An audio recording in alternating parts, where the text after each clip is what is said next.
All right, welcome back, everybody. The hotspot continues now, and our friends over at the University of Guam are holding a 2K and 5K race. So you have your choice. Do you want to go the little shorter route, or you want to actually challenge yourself and do 3.1 miles? Joining me now on the KUM couch to talk about that very event, how you can register, where the route is, and everything that UOG has going on is Hazel Estrelado. Half a day, Hazel. Half a day, Jason. Thanks for joining me, and thanks for putting on this event. Oh, thank you for having me. We're so excited to have this event this Saturday. It's our first ever Triton Annual Fund 2K 5K race.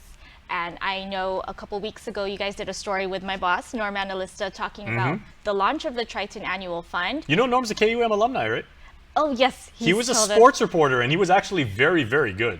Wow, I know that's been a while. Yeah, we'll pull up some tapes of it, and you can kind of tease the old man about that. Sure. Huh. So this Saturday we're having a 5K. It starts at the Guam Museum. Showtime is 5:15 and go time is at 6 a.m. It's $10 to register before the day and $15 on the day of. Now, when we talk about the Triton Fund and everything, what exactly does this go towards? Because money, of course, gathered by UOG is used to support the various programs, student recruitment, enhance the student experience and everything. Like, what is this fund to be used for? Like I mentioned, this is a brand new fund, right? And the purpose of this fund is to go towards things that are unfunded. So if something comes up during the year, like say equipment breaks down, we don't necessarily have a source to replace that in the middle of the semester. So the Triton Annual Fund really goes to things like that go back to the students immediately. So. That's cool. So you don't have to go through the whole, budgeting process or, purchase orders and like that whole cycle. That's good. So it's basically like a rainy day fund. Yes. Oh, yes. Very, very cool. Yes. And so we're just starting, it's brand new, and we're hoping to make this the 5K an annual event in support of that. Please do. Yeah. Okay. Now, whenever we talk about 5Ks, 2Ks, whatever like that, I'm always jazzed because we always want to talk about the route. And the running community right now, they're like, okay, you had me at 2K, 5K, right? So where exactly do people start and where do they wrap up? Okay, so we're going to start over at the behind the museum on the ice cream shop side. Okay, downtown. And then we're going to head inward towards West O'Brien Drive and then go south and come out on Marine Drive before the cemetery and then head back to the museum. Okay, so you start down at Cold Stone Creamery and you actually head out to Marine Drive, right? Marble Slab. Oh, Marble Slab, I'm sorry, yeah. Marble Slab down there. Then you head to the back through to West O'Brien Drive. Right. Then up to where Chodi is, and then Chodi out Mart. the cemetery, then maybe stop and get some empanadas, and then Yeah. probably not while you're running, or at least don't eat while you're running it, and then you come out at Pigo Cemetery. Yes, and Okay. then head north on Marine Drive. Then you make right in front of the bank and back to the museum. Okay, very cool. So that's a relatively flat route, even though you've got like a Yes, little bit of yes. turns. So this is a runner's course. I mean, people looking to get personal best and PR records and everything like that. This is a course for them. Yes, this is a flat course. It's also a pet-friendly race. It's just you have to hang back. If you bring your pet, you're going to be at the back of the starting line. Oh, okay. But we welcome pets, strollers, babies. Very nice. Okay, so are you in need of any volunteers at this point? Because I mean, even though it's a UOG event, and UOG's got like a student body of like how many now? I know it was like 4,500 last time I counted. I think it's about the same. Okay. Yeah. But maybe a little less. you always have a healthy number of volunteers. But if there are students out there, or maybe like church groups want to get service learning, or just contribute because it's a cool thing to do. Yes. How can they contact you guys? They can email us at advancement@triton.uog.edu. That's easy. So again, advancement@triton.uog.edu, and we welcome volunteers for this event. Okay. Yes. All right. Many hands make light work, as they say in the good book. Okay. So let's talk about registration now. So if people want to get in, people are maybe superstitious and they say, the early bird gets the worm, or they want to get, like a nice bib with a really cool number on it. Where can they register? We actually have in-person registration today at GPO, starting at from 12 to 7 p.m. Today, tomorrow, and Friday will be next to IT&E at GPO. All right, very cool. And again, as you see on the screen, $10 per person if you register for the event.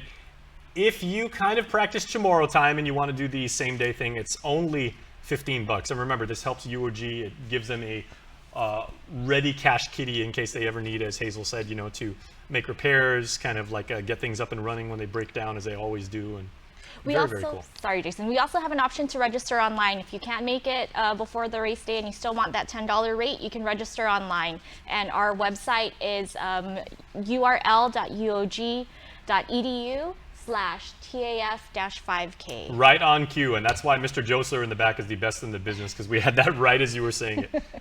We practice timing here at KUAM. Okay, are there any different divisions, in this race? Like, there's grandmasters, there's like, kind of the people that have been doing this for a while, and then there's like semi-old guys like me, like class of '96 at UOG. So we have all the standard divisions that you have in the 5K. We have the youth, the open, the submaster, master, grandmaster, seniors, and manamku. So all the levels.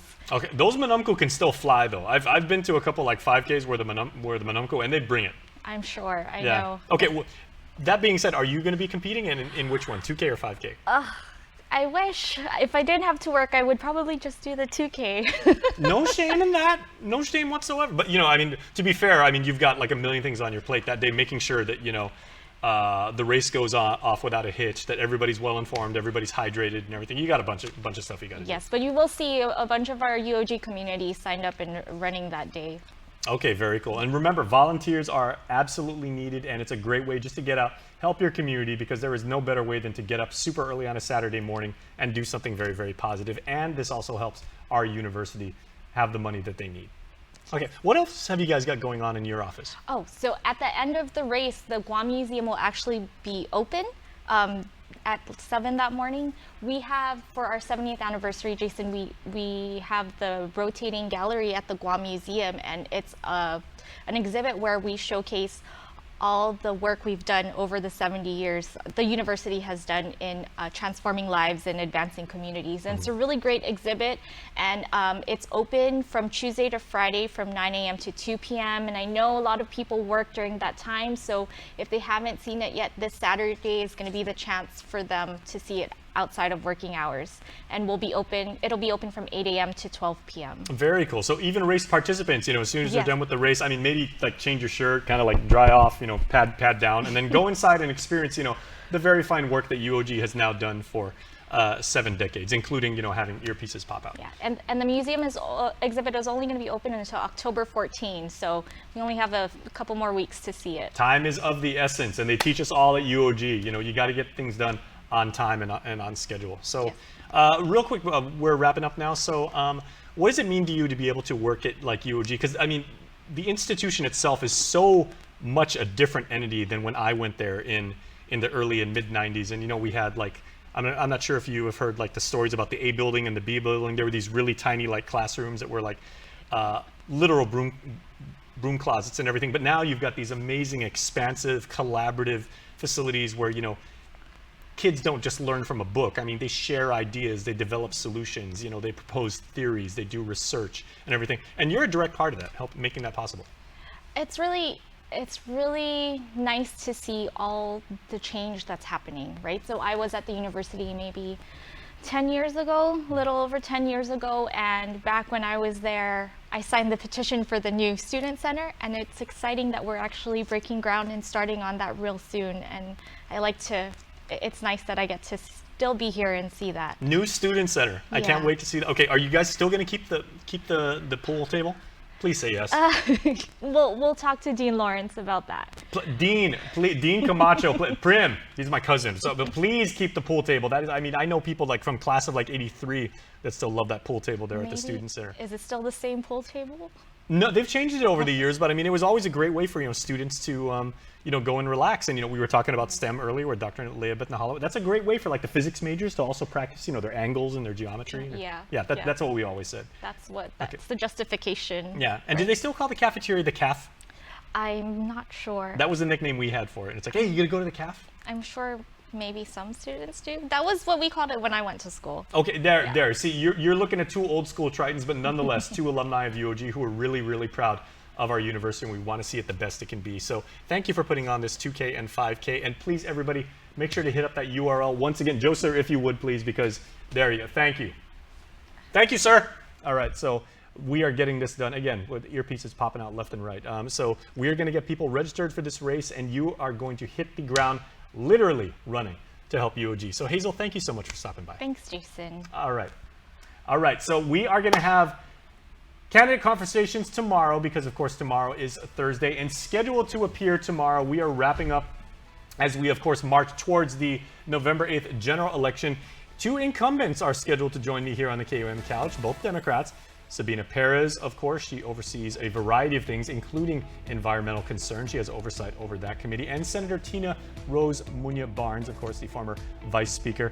They will join me. They will talk about their strategies going forward and how they intend to return to their seats in the 37th Guam legislature. So tune in tomorrow, ask your questions. If you see one of our reporters out in the field, just wave at him, stop and say, like, I've got a question for a candidate conversation. You can even stop him and say, can I get Jason to stop having his earpiece pop out in the middle of the show? I would love if you could find a solution for that. So this is actually really what happens on live TV, Hazel. Seriously. All right. So for Hazel, for all the guests we had here today, and for the KUM cast and crew, we wish you a great Wednesday afternoon. Have a good lunch, everybody, and we'll see you tomorrow.